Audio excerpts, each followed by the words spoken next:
Don't be talked down to, be persistent. And if you're not finding what you need out of provider, if you can, find another provider. It takes longer, it's more work, but we all deserve fair care and we all deserve timely and accurate diagnoses.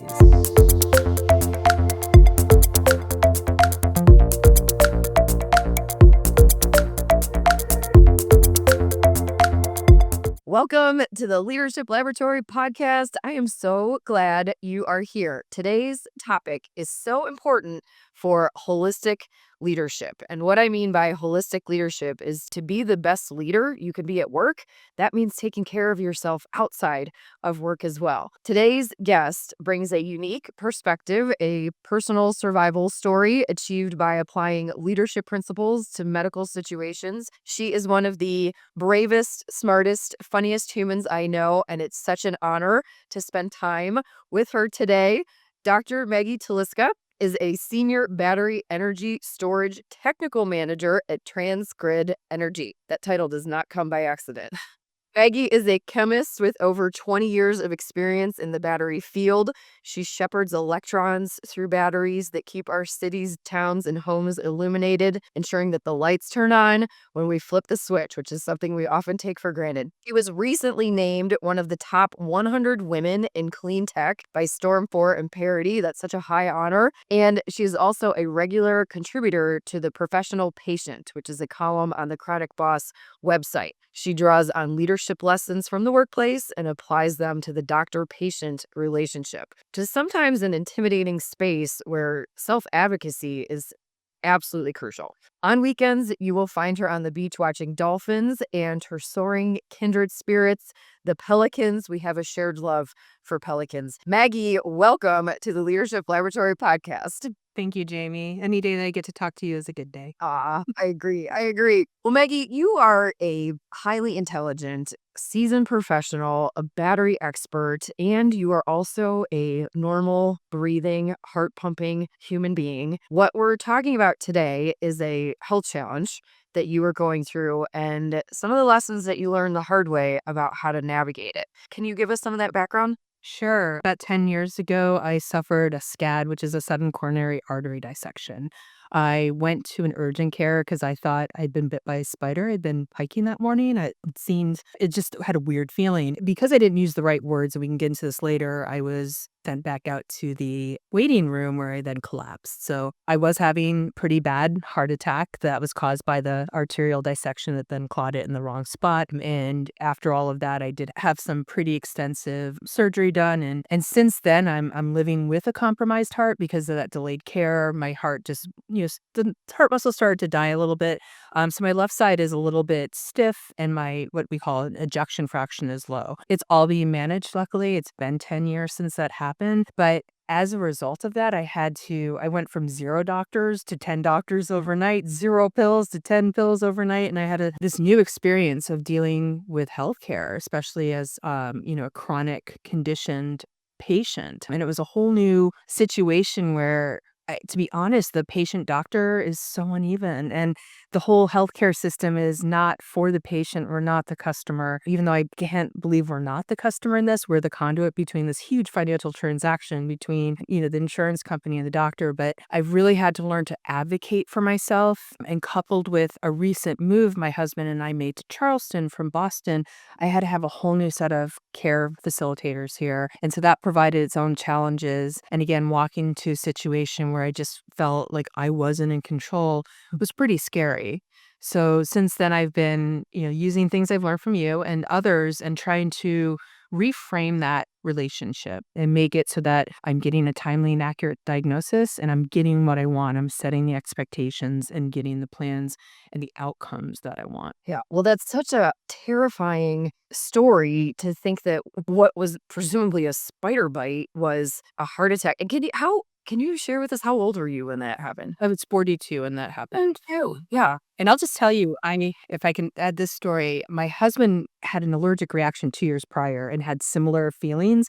I took him to the same urgent care and he was brought right back with an EKG. Whereas I I'm, like, riding on the desk. I couldn't get comfortable, and they're like, "Oh, you're having a panic attack." I'm like, "Really? Because 'Cause I'm not panicked. I just had a 5-mile hike, like, feeling pretty unpanicked, except for whatever's going on." Interesting. Well, and you know what you just reminded me of that I actually didn't even think about prior to this is that I had what culminated into an emergency appendectomy, but was sent home 3 times being told, "Oh, no, it's just stomach pain. It'll resolve itself," until the point where it perforated and became very critical. Yeah. So, what can we do about this? Because even healthy on the inside, healthy on the outside, things happen. And then you had a recent shoulder injury. And I know we've talked about how you compared that situation to the heart attack where you were basically told, no, it's go sit in the waiting room. Right, right. I did something to my shoulder, and we luckily have this, orthopedic urgent care here, so I thought, "Great, I'll go there."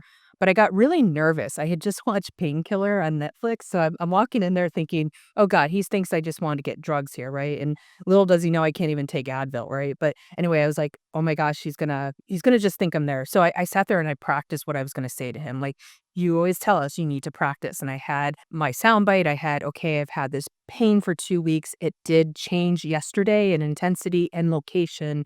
I think something is wrong."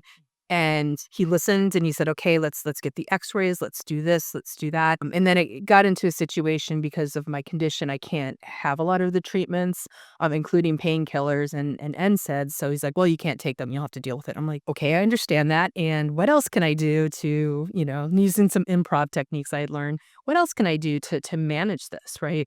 So it was the practicing, and I walked in just very calm and confident and told him, and I hit on the high things that I wanted, like it had changed in intensity and position because that means something changed, something is wrong. So just doing those little things like practicing before you go in, especially to a new caregiver. This was an urgent care. I didn't know anyone there. I've developed the relationship with my care team here, but when you go to see someone unexpectedly and it's not part of your team, you want to make sure that you're coming across clear and concise so that you do, again, get that timely and accurate diagnosis. Yeah. And I think part of the challenge comes in, I don't know, tell me if you feel this way too, is that there's this perception of trust and that our best interest is in mind. And I think that's probably underlying, but there's so much red tape to the medical industry or, things about timing or how many minutes you can spend with a patient. But this is your healthcare. And especially when you're going into something, you're going to see an expert because you don't know. Right. Right? Or even though it's your body and something that you've had, of course, your whole life. So thinking about what you're going to say ahead of time, or like, have you ever even used AI to do that? Like, what questions should I be asking? And then hearing yourself say them out loud, because sometimes even with good intent, you might say it and not be heard and Right. be able to speak up again and say, no, no, this was my question. Right. And there's been a lot of studies that show that women use more words than men in social situations.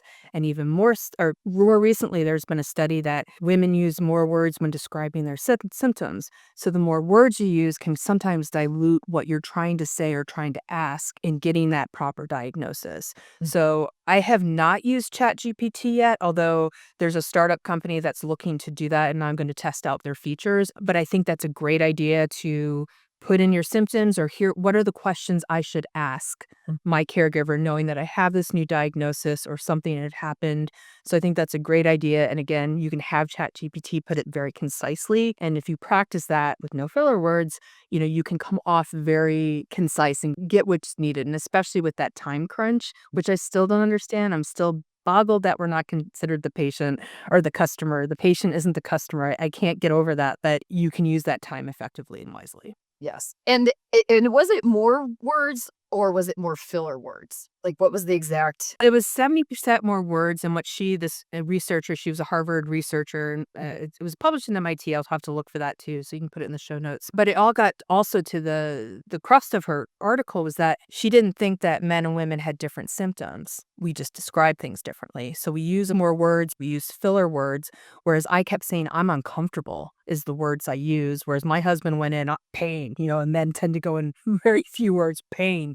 They're taken right back, where I'm like, "I'm uncomfortable," and, "Oh, you must be having a panic attack." So that was pretty interesting, and I had met with her when I was in Boston, and I was just like, blown away. And since then, I've been trying to not use filler words. You had taught us to not to use just, not to, like, especially in our emails, and what you don't want to do when you go into especially a new provider. Well, I bet it's nothing. Don't disclaim. "Yeah, it's just that, and the way that we might interact in a social situation or use that with a doctor might delay your care or delay your diagnosis, as it did in my case. Definitely. Don't dilute your message. And then, if I'm hearing you correctly, use descriptive words because there is a difference between uncomfortable and pain. Paint more specific and then leave out the filler words. And that's also helping your healthcare provider because under the time constraints or, whatever metrics their performance is being rated on, which they probably didn't decide, but they're in a role just like all of us are in a role and have metrics that they need to meet to be more efficient with time is also being effective with your care. Right. And like instead of saying, I'm feeling tired, you might want to say, I've been tired for a few weeks. It has changed. And this is the other things that have happened, that could be part of that. But it gives them, okay, here's something, it changed, like Six Sigma.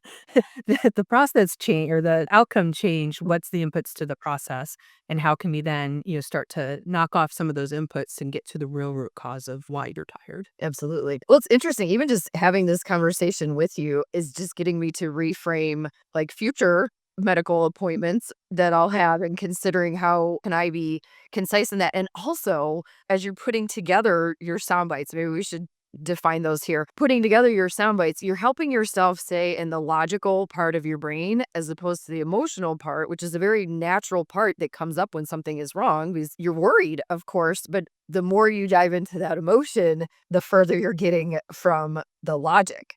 Old Maggie, very frustrated, and it would show, and I would get really mean, and I would just snap, right? And now I take deep breath, I go back to what I practice and try to reset, and then, say what I have to say, make sure my point is make sure I'm heard. I mean, that's something that you really taught us too is, you do these different techniques so that you're heard, your voice is heard, and you want that in the patient exam room just like you do in the boardroom or in your office. Absolutely. And stakes can be high in both places, and especially when well, yes, the boardroom's not going to happen if the health side isn't happening. So, Right, and when you go into a boardroom, you have an important meeting, you can dress up, wear your power suit, all that. When you walk into a clinic room, like, it's all stacked against you. You're in a fluorescent lighting that is really bad and highlights all of your flaws. You're in this gown that wasn't designed for comfort or even to be tied in the back. I can't tell you how many times I've tried to and then on a cold table with someone typically talking down to you. So, the odds are stacked against you, so the more that you can practice and set the tone for that meeting, the better the outcome will be. that's such a good point because, yes, the aesthetics are not working in your favor. Just the positioning itself of who's physically higher or lower, what you're wearing. I'm picturing myself now, Maggie, and thinking, yeah, that was not my most empowered posture, where it's impacting my voice. So, all the more reason to call out and prioritize that. And because you can separate the two when you bring conscious awareness to it. Right. So let's define soundbite. We've dangled that carrot here. Maggie, you tell us, what is this soundbite? So what you taught me is your elevator pitch. It's how you present yourself when you're first meeting an individual. You had taught us when someone says, "Who are you?" or "What do you do?" You have a very concise soundbite. My name is Maggie. I work in battery for so and so. I live here. And the same should be true for the patient soundbite. And this is something that I don't think a lot of people do. If you walk into a new situation with a new provider and you just start unloading everything, again, your message can get diluted. This past summer, I had to have a procedure done and one of those age appropriate procedures, I'll just say, that isn't really fun in the prep, but I had to have it done in a hospital with anesthesia. I'm a high risk patient. So I had prepared what I would say when the anesthesiologist walked in. It's like, I'm Maggie, I'm in heart failure. It's being managed by this. Spoke to my cardiologist. We agreed on this. I have a defibrillator. It'll start to go off at 41 beats per minute and I can become my own power source. We don't want that to happen. I set the tone and I don't want to be nervous in front of them because then they might treat me different. So I need to just be in control of that. And I just had everything practiced. I've also in the past, when I broke my ankle, had everything written on a page because I was a little nervous for that surgery. But I wanted to make sure, he did sutures, not metal staples because I have some allergies there. And I had it all kind of on a one pager. He looked at it, highlighted it, put it at the front of my binder. So the more you can prepare, whether it's, what you're saying to these providers or even that one pager, here's the most important things they were prioritized so that you, A, don't forget them, and B, make sure you're getting the best care. Yes. Well, and I want to call out, Maggie, how confident your tone was just now in what you were communicating because That's also something that you can do with intention. Because as your tone starts to vary or even sound a little frustrated, or your voice can go high or your voice can go low, all of that is projecting insecurity as opposed to confidence. And to your most important audience first, which is yourself, and then the secondary audience, which is anybody who's hearing you. And that tone is a choice. You can choose to say, I am going to have an even keeled tone, and practicing that ahead of time is a great way to do it. Or even just having the awareness and the vocabulary, like, I'm going to make my tone very even keeled right now. Absolutely. Old Maggie was, like, hunched, right, like, in the corner, like, totally scared, just saying, "Okay, I'll do whatever you want." Now new Maggie is trying. It doesn't always work, I will be honest. I'm still working the kinks out, but at least when it doesn't work, I can manage it with, again, that deep breath instead of the snarky comment, which I've been known to give, and just set the tone. I love it. Well, and there's so much value in practicing what you're going to say ahead of time. Even if it doesn't wind up being exactly what you're going to say, it at least puts you in the headspace to know what you want to say and then to naturally navigate according to the circumstances, which you don't have full control over. And what I love about the soundbite, which Maggie said, it's quick, it's a concise sentence. And I like to say we can call it an elevator pitch, but we need to make sure that this elevator goes up no more than 5 floors. Over 5 floors, it becomes a paragraph, and it lose people right attention, so 5 floors or below. And, a lot of people have come to me and said, "Jamie, my goal is to be able to think better on my feet." Right? In the moment, I wanna be able to think better on my feet. That's a very common request that I hear.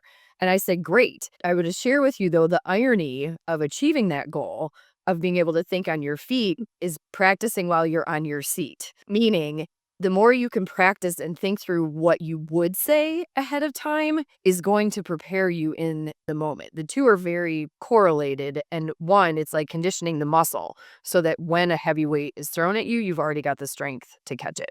Absolutely. And I think when you're experiencing a chronic condition like I am, there are moments where things unexpectedly happen and I'm thrown in front of new providers. Mhm. The more that I've practiced, the better I can direct that care, even in a time of crisis. So it's really important, whether you have a chronic condition or not, I'll say that you're just always prepared with that. There was a time that I went to a different hospital system in Boston than my normal one. So they had none of my records. So I had to go through my soundbite. I had to try to manage. They didn't want to let me go because they didn't have my EKG, and they saw, it had a couple of little challenges in there that had just been a remnant of the heart attack. But, the more you are prepared, the better it'll be, even in those times of crisis. Absolutely. And tying that to the workplace environment, that's like introducing yourself, for example, or sharing what you do.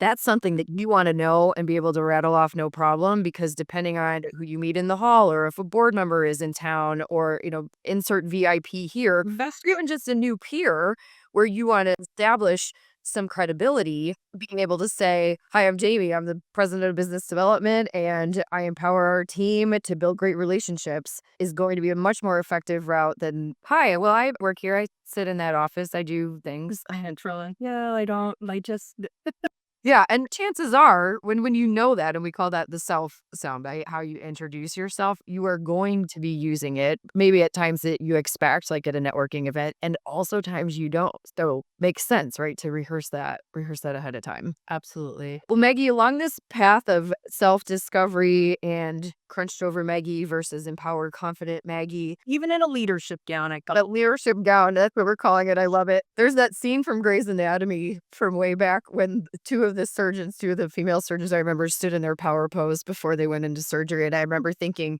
yeah, I'd want my surgeon to do that. Side note. So, in your journey to empowered Maggie, who hasn't achieved perfection in this, but is always striving toward progress, have there been any setbacks or things that have caught you off guard? Sure. I have been trying to send an agenda to my doctors before I meet them. I used to bring in pieces of paper and I find that they roll their eyes. Oh, you're one of those patients, right? So I never start a meeting at work without an agenda. So I've been sending it through my chart and here's what I want to talk, and it's prioritized. I sit on it for a night, like, okay, make sure it's very polished. That's exactly what I wanted to say. And I was all excited thinking, the first time I did it, oh, my cardiologist read it. She didn't. So I was like, oh. So as we were going through the appointment, I was a little flustered. I took a breath, couldn't remember everything. And I said, you know what?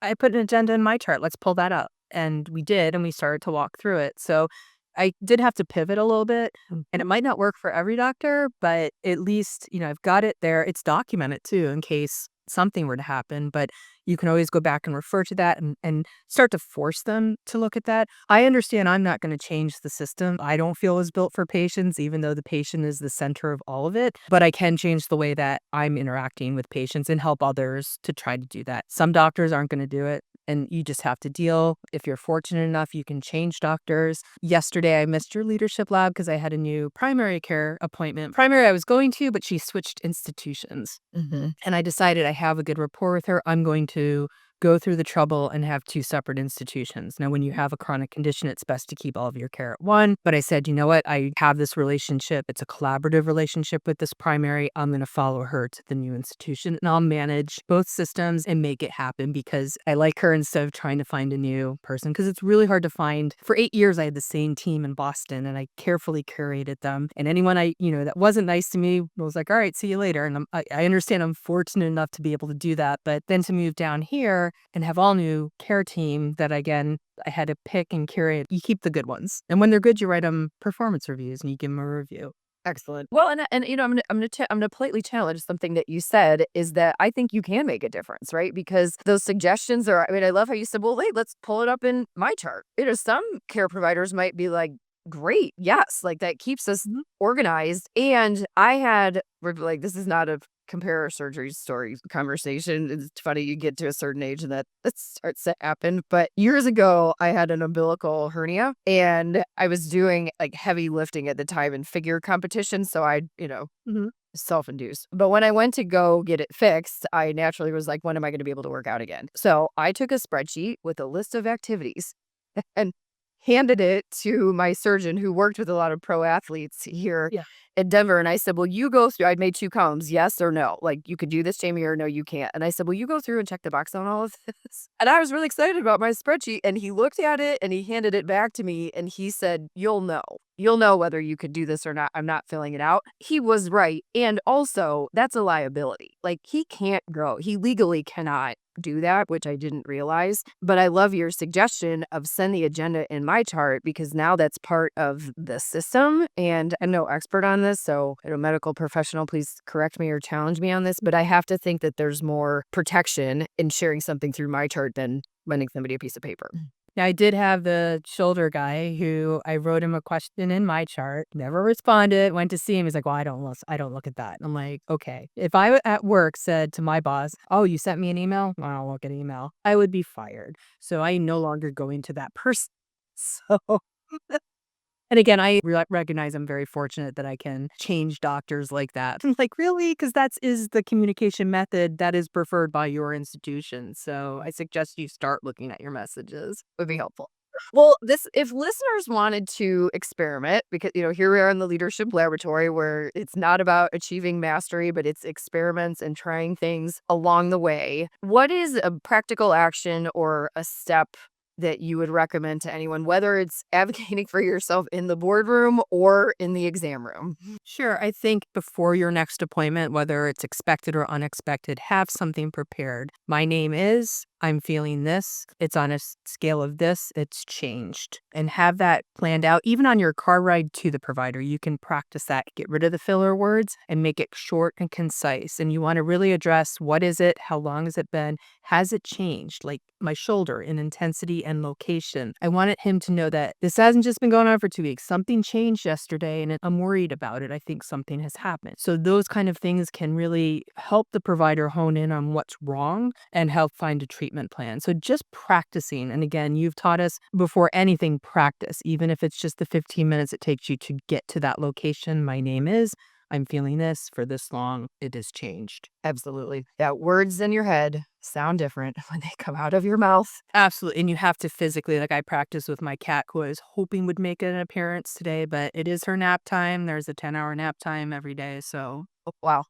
Abruptly. Yeah. Words in your head sound differently when they come out of your mouth, especially in high stakes situations. And that's part of the reason that the Leadership Lab community exists, because it's one thing to hear yourself say it out loud and to a fur baby. And then there's another layer of learning that occurs and flexing of your own muscle when another human hears you. right. hear yourself say it differently. And there's a certain phenomenon of how our brain works, but that's exactly why we have this community is, whether it's for healthcare or at work, just to have this space where you can do it and essentially let it fly before it's been polished and then use that as the place to do that. Absolutely. Absolutely. I love the leadership lab. I'm sorry I missed yesterday because I was following my preferred provider to a new location. But that you're exactly right. Like anytime we have an issue at work or if I'm preparing for something or a difficult conversation, I can come into the lab, practice it. My cat doesn't care.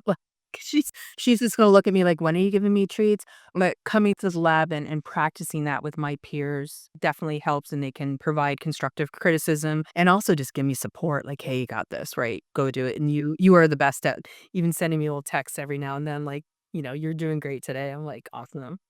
I needed that. No, you're not crazy, right? We're pulling him a little bit. And we are, I mean, we're all in this together. So there's that. Absolutely. Because again, women in social situations and in clinical are using more words. We're just inherently doing that, but we have to make sure we're using the right words, use your words wisely, and make sure it's short and concise, no filler words. Yeah. Well, and I also love the value of hearing you share this, Maggie, and say, well, this is what I said. And then that empowers somebody else to be like, oh, I can say that too. Right. It's very contagious. Confidence is contagious. Is Well, Maggie, as we close out our conversation here today, I've got a couple more questions for you. And one is there anything else that you would like to share with our listeners today or anything else that you think is crucial for listeners to know about advocating for yourself, not just in the boardroom, but in the exam room as well? don't be talked down to, be persistent. And if you're not finding what you need out of provider, if you can find another provider, Mm. it takes longer, it's more work, but we all deserve fair care and we all deserve timely and accurate diagnoses. So make sure you're being heard. And don't take no for an answer. So, like, you were sent home, I was sent to the waiting room. My goodness, I was having a widowmaker, and they thought I was having a panic attack, and it wasn't. And I just noticing that difference between how my husband paying versus we have to be very concise so that we get the right care. Unfortunately, that bias is still going to continue. Some doctors don't get it. I spoke at a medical school incoming class and I was telling my story, and some older professor was there. He's like, "What am I going to do? I see a healthy woman coming in. I'm going to give her a battery of tests." Yeah, you are. If she's doing this and complaining, yes, you need to. So we deserve the best care, and you have to sometimes advocate more for it. Well, your life literally depends on it. Exactly. I had seconds to spare, unfortunately. Oh, man, that just gave me goosebumps. It is. I'm thankful I'm here today. It definitely changes your perspective on things. Well, I love your confidence. I love your power. I stand here with you in your power and could not be more electrified, pun intended, by what you shared today. Here, our battery expert. Maggie, where can we find you? Sure. So LinkedIn, I'll provide that in the show notes. Chronic Boss Collective is a collective of us women with chronic conditions who are working either as entrepreneurs or in the workforce and supporting each other, just like the Leadership Lab. Lily Stairs, who's the founder, just relaunched the site a few weeks ago, and it has featured columnists, which my professional patient column is there. I have one article out, and then I'll have hopefully every month or every 2 months some articles. And again, I'm just trying stuff out. I don't have all the answers, but I'm going to try it, share it, and ask for feedback as well, like if it works for other people. So I'm very excited about that. And obviously to be on this podcast to share that story. And Jamie, you've done so much to help me build my confidence. I met you at one of the low points of my life. You've seen me in a few lower points in my career, or just feeling that and helping me bring me back up has just been invaluable. So thank you. And Oh, well, it's certainly my honor and my pleasure, Maggie. Well, listeners, thank you so much for tuning in today. We are actually going to host some of Maggie's material inside the Leadership Lab and help you